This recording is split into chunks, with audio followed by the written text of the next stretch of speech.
রাজধানীর তেজগাঁওয়ে যমুনা এক্সপ্রেস লাইনচ্যুত হয়েছে। এতে এক লাইন দিয়ে ট্রেন চলাচল করছে। এই মুহূর্তে সেখানে আছেন রিপোর্টার মাইনুল আহসান। সরাসরি চলে যাচ্ছি তার কাছে।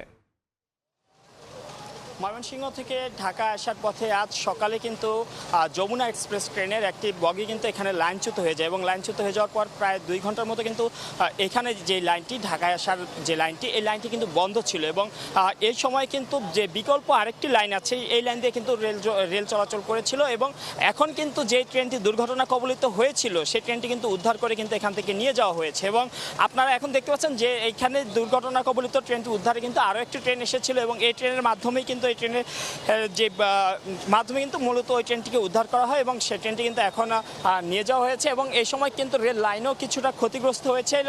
আমরা কিন্তু এসে দেখেছি রেল লাইনে ঠিক করার কাজ চলছে এবং এখন কিন্তু এখানে কিন্তু অপর পাশ দিয়ে যে ঢাকা থেকে ছেড়ে যাওয়ার যে লাইন, এখানে যেহেতু দুটি লাইন আছে এবং অপর পাশের লাইনটি দিয়ে কিন্তু রেল চলাচল এখন স্বাভাবিক রয়েছে। তবে যে ঢাকায় প্রবেশের যে লাইনটি সেই লাইনটি কিন্তু এখনও বন্ধ রাখা হয়েছে, ফলে এই লাইনে এখনও কিন্তু সেই উদ্ধারকারী ট্রেনটি কিন্তু এখনও অবস্থান করছে।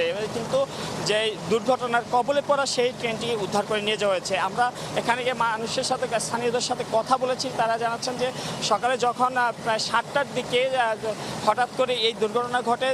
একটি যমুনা এক্সপ্রেস ট্রেনের একটি বগি যেই লাইন আছে লাইন থেকে হঠাৎ লাইনচ্যুত হয়ে যায় এবং এর ফলে কিন্তু ঢাকার সাথে যে যোগাযোগ সেই যোগাযোগের জন্য কিন্তু একটি পাশ বন্ধ হয়ে যায়, অপর পাশ দিয়ে একটু দেরিতে হলেও কিন্তু রেল চলাচল স্বাভাবিক ছিল এবং এখন কিন্তু দুর্ঘটনা কবলিত ট্রেনটি উদ্ধারের যে ট্রেনটি এসেছিল সেই ট্রেনটি হয়তো কিছুক্ষণ পরেই সরিয়ে নেওয়া হবে এবং সরিয়ে নিলে কিন্তু দুইটি লাইনই আবার ঠিক হয়ে যাবে এবং দুই লাইন দিয়ে কিন্তু আবার রেল চলাচল শুরু হবে এবং আপনারা দেখতে পাচ্ছেন যে উদ্ধারকারী যে ট্রেনটি এসেছিল সেই উদ্ধারকারী ট্রেনটি কিন্তু এই মুহূর্তে কিন্তু রেল লাইন দিয়ে আবার কমলাপুরের দিকে চলে যাচ্ছে। ফলে এখন কিন্তু দুই পাশের লাইনে কিন্তু ঠিক হয়ে গেছে এবং এখন কিন্তু দুই পাশ দিয়ে কিন্তু আবারও রেল চলাচল করতে পারবে এবং এই ক্ষেত্রে কিন্তু আর কোনো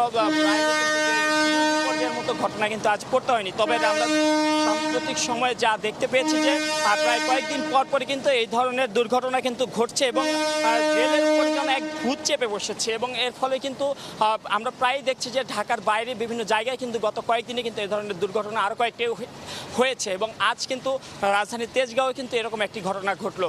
এই ছিল আমার কাছে তেজগাঁও থেকে সর্বশেষ।